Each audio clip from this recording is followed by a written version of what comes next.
Here's something to think about. Saturdays are wonderful when you get to go and train and or exercise, workout, however you'd like to label it. There's a few things in particular that's amazing about it. When it's you alone, that's even more amazing because it's not just willpower and it's not just everybody else's energy that's pumping you up. Because when you go to the gym, it's easy to get pumped up. You got hundreds of other people and their energy and their thoughts, and it's just a whole environment of getting pumped up.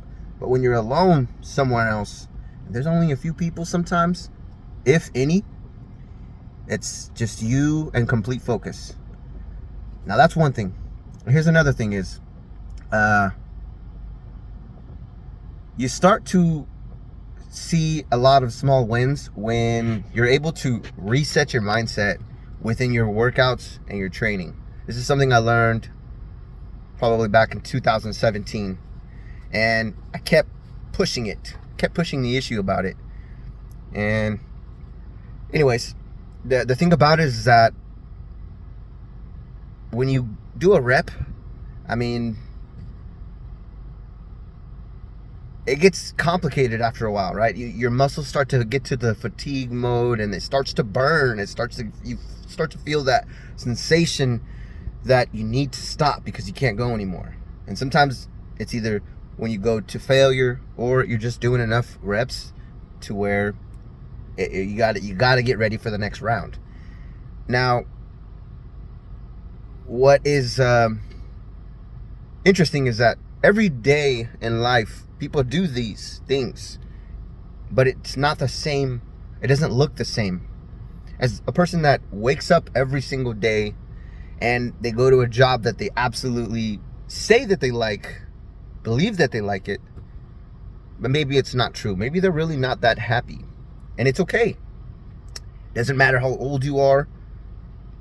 It's the point is that if you're able to reset your mind and go to that job that frickin' sucks, and you're able to go every single day and reset your mind to do the same thing over, that same habit is the habit that you need to go exercise, to go train, to go not even exercise or train, go work on your mindset, to go build the obstacles for yourself.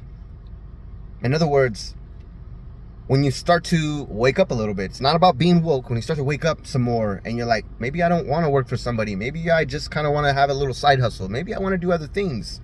This is where you start to get to this place that you want change. And instead of other people creating the new levels for you, you start to want to create new levels. It's like a game designer or a game programmer. A game programmer has to think in very methodical, right? They build a level for you to go play the game and enjoy the experience about it and the storyline and all the graphics and all those other great details. And when you play the game, it's fun. And sometimes it gets complicated because you can't figure out how to beat that level. So, I mean, some people have gotten a lot down the line further than you have, and they have the expertise, right? So they're out there possibly on YouTube sharing you the tutorials of how to beat that level, and you get the little cheat code and you go and pass that level, and suddenly the game's not that exciting because you used the cheat code to pass that level and you didn't figure it out yourself. Well, that's the same context that I'm painting around every day that you wake up, right? If you're gonna, a reason could be that you don't like your job is because somebody else painted that reality. Somebody else programmed that reality for you, and you're just a part of what their vision is. And whether or not you have this dream that we call either dead dreams because there's no light shed upon them, right? Because you're working under someone else's dream, getting paid for it. It's okay. There's nothing wrong with having some what is it called? some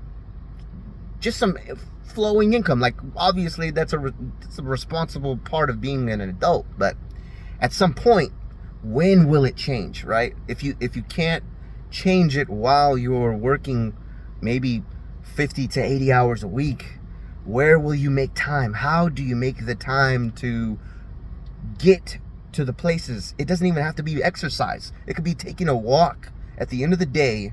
It could be taking a walk in the morning before you do anything. Clear your mind. Is there any clarity whatsoever that will help you make better choices, right? And when we talk about better choices, like, okay, let's get simple. If you would rather take a walk and then come home and have some candy right after, right? Or some pancakes with a stack of syrup poured all over those pancakes, what good is it going to do, right?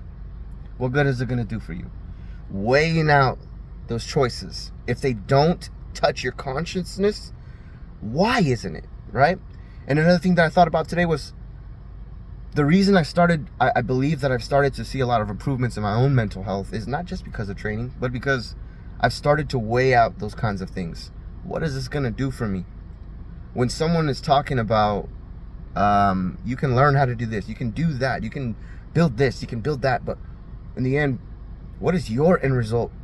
What is the reality that you see for me, right? It's not just about benefiting me, but I do have a family. Therefore, I have to make choices in a different way, right? That's where I come from when I love to share these kinds of, I guess, car talks. Again, when you're able to reset your mindset just to go to work, that same habit is very useful when it comes to being able to just go for a walk, clear your mind, make a better choice when eating some different food. And now the thing is, you can't be totally hard on yourself, because I've gone through those times where I didn't always have the money to purchase the healthier food, right? And I had to break down and take the unwise choice sometimes because I couldn't afford it at the time. Therefore, those are those times that make me want to work harder or make me want to improve my circumstances so I don't have to go through those little small hiccups, right? It's only me that I'm hurting, but in the long run, at the same time, it's considered delayed gratification. I'd rather suffer now a little bit more, or when I have to, in order to get the delayed gratification. I believe that is a real positive way, kind of toxic sometimes, but a positive way to look at it. Anyways, hopefully this video in some way, shapes, or form paints a better picture around habit creation, around self-improvement, around the everyday life choices that you make. It's easy to talk about it, but it's not the easiest thing to want to do it, right?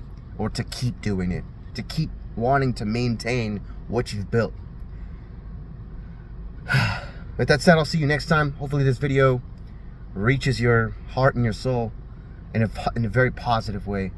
And see you later. Rick J. Rainey Jr., thanks for stopping by. Like a Ghost in the Shell. If you like this video, subscribe if you want to. No hard feelings.